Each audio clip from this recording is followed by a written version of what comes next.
To achieve authenticity and personal excellence, Stoic philosophy challenges us to strive for the person it believes we can become. However, Stoics cannot force us to be or do something. They merely present a formula. The decision to follow this formula and truly incorporate its teachings depends solely on us. It is a personal battle to become the version that philosophy proposes. This journey is built through the choices we make, how we view and think about things, the habits we adopt or discard, and the kind of person we decide to be are all choices that determine our character. The study of Stoicism is indeed a study of how to make better choices. In the work Meditations, Marcus Aurelius, the most powerful man of his time, engages in a self-dialogue about these choices, whether to lose one's temper or not, whether to care about a particular thing or not, and choosing the right values and responses in difficult situations. One of these practices is the constant exercise of questioning the essentiality of our actions and thoughts. Marcus Aurelius advises us to ask ourselves, is this essential? The truth is that most of what we say and do is not essential but superfluous. By eliminating what is not essential, we not only do essential things better, but also become more efficient and focused. A common difficulty, felt even by Marcus Aurelius 2,000 years ago, is the struggle to get out of bed in the morning. He recognized that we were not created just to be comfortable under the covers, but to accomplish great feats. The discipline to start the day is not just about waking up early, but about approaching the day with vigor, enthusiasm, and a clear purpose. When we eliminate the unnecessary, we wake up for a reason, to do things that truly matter to us and the world. In summary, Stoicism is a philosophy of action and choice. It requires us to attack each day with energy and decisiveness, and to live according to what we consider essential, eliminating what is superfluous, and embracing the practices that define and elevate us. Don't miss the chance to apply Stoic principles to deal with life's adversities.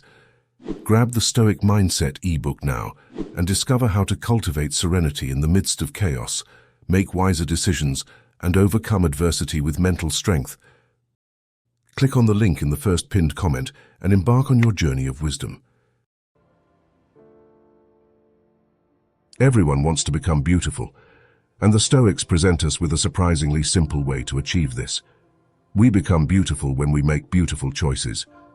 Genuine beauty shines through not only in our physical appearance, but in personal satisfaction, constant progress, and positive actions we take. It emanates from the inside out, regardless of body shape, age, or genetic endowments. For the Stoics, true beauty arises from the choices we make, rising with enthusiasm, managing life wisely, adopting a balanced schedule, being selective about media consumption, facing challenges, and stepping out of our comfort zone. It is at the core of our being, in how we conduct ourselves, and in the impact we have on the world that beauty is found. Consider the movie Gladiator, a cinematic masterpiece that offers a powerful metaphor. In the opening scene, Maximus contemplates a moment of pure beauty in the midst of the cold, with steam rising from the ground and a bird landing on a branch. The camera then zooms out, revealing that he is about to enter a terrible battle. This shift in perspective, from the beautiful to the brutal, teaches us that beauty depends on the angle from which we choose to view the world. We can focus on beauty even in the most challenging moments, or broaden our vision to find beauty in a larger picture. Seneca urges us to overcome the habit of procrastination with hard work. Postponing is easy, and as he points out, all fools share the tendency to start later. Marcus Aurelius, in his Meditations, encourages us to be good now, instead of choosing to be tomorrow. So what difficult task are we postponing? We should face it now, eliminate that procrastination, challenge ourselves, and strengthen ourselves by dealing with it without delay. We should not wait for the perfect moment or when things get easier. Acting now while it's difficult is what matters. What we are is the result of what we do repeatedly. Virtue and habit are intrinsically linked.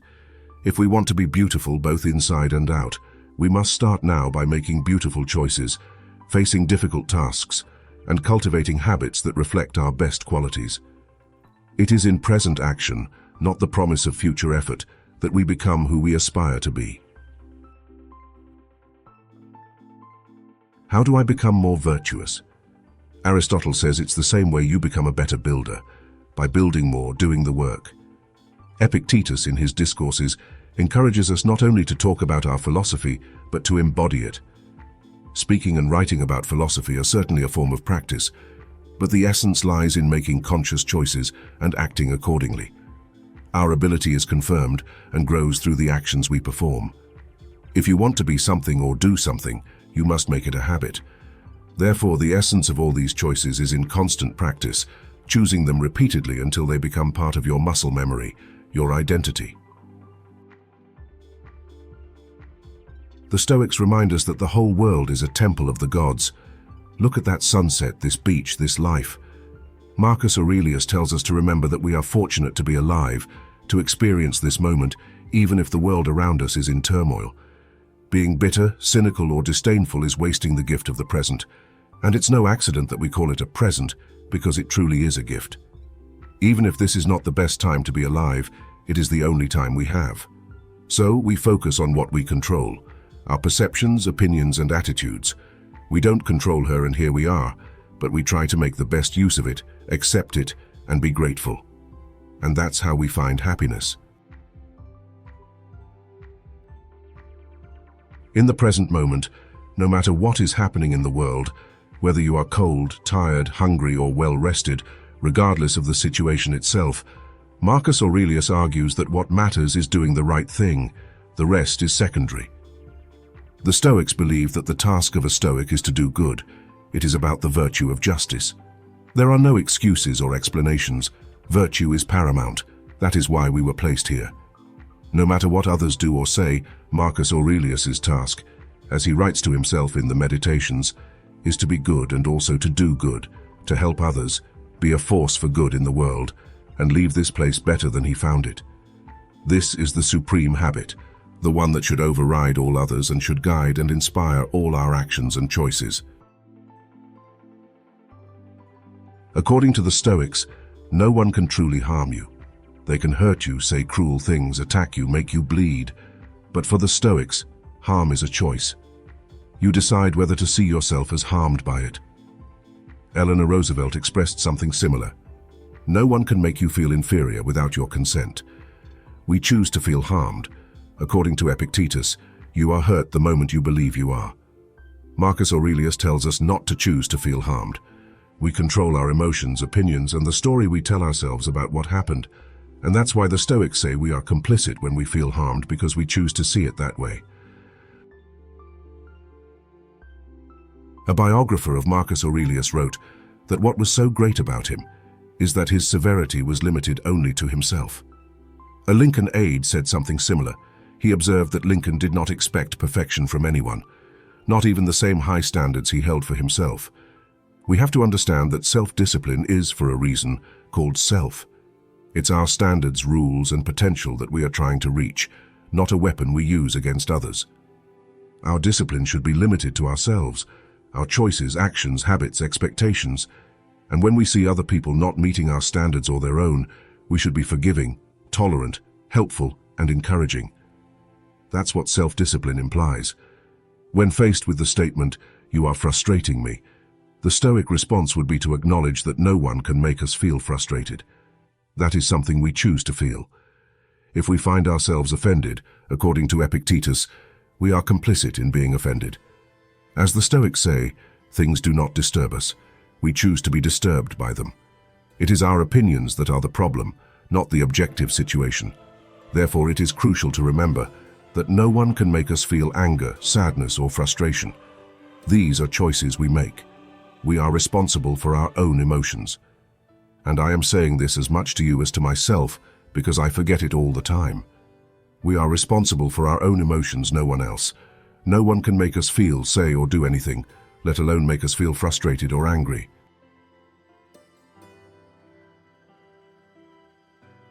Seneca says that you cannot buy more life, but you can acquire courage. You can stop fearing death. And when you cease to fear death, when you stop worrying about what lies ahead in the future, what you gain is the present moment. The Stoics contemplate this with the memento mori exercise. They meditate on their mortality, imagine their own death, plan for their own death, and practice for their own death, so that it stops wasting their time and energy and ceases to intimidate them. They can give themselves the gift of the present moment, and you can do that too. Do not be afraid, cultivate courage, do not worry about death while you are here. Epicurus says that death is not here, and when death is here, you are not. So we think about death because it empowers us now, here in life, and that's ultimately what Memento Mori is about.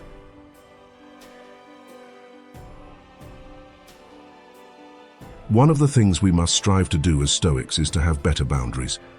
Let's talk about being self-contained, about not being disturbed by what is happening outside, about managing our own garbage, controlling the inner citadel, our own soul, without throwing our stuff onto others. But also do not allow other people to throw everything onto you, their problems, their issues, their lack of self-control, the things they want from you. You have to maintain some defenses, but you also have to be strong enough, confident enough, self-controlled enough, and polite enough to say, I really don't want to do this. I'm not comfortable with this. I don't like this. I don't agree with this. Here's what I'm willing to do instead. For me, boundaries are really about being a responsible, mature, and communicative adult who sets the rules of engagement for their own life, for interactions with other people. And if you can't do that, as they say, a country without borders is not a country. A person without boundaries is not a person. Marcus Aurelius writes to himself, "Strive to be the person philosophy wants you to be." I really like this because Stoicism has this ideal for you to be someone who is resilient, strong, virtuous, kind, who cares about the common good, someone who is not easily shaken, someone committed to self-improvement. That's what Stoicism wants for you. It's what the Stoics have been writing about for centuries. It's what we do in these videos. But the question is, are you striving for yourself? Are you striving to be that thing? Are you making an effort today to get a little closer to that perfect ideal? Are you striving for yourself? The Stoics cannot make you be or do anything. They can only present the formula, but it's up to you to follow it. Take a step forward and truly be it. That's what I want you to think about today. Comment, Dare Me Motivational, if you made it to the end. Until next time.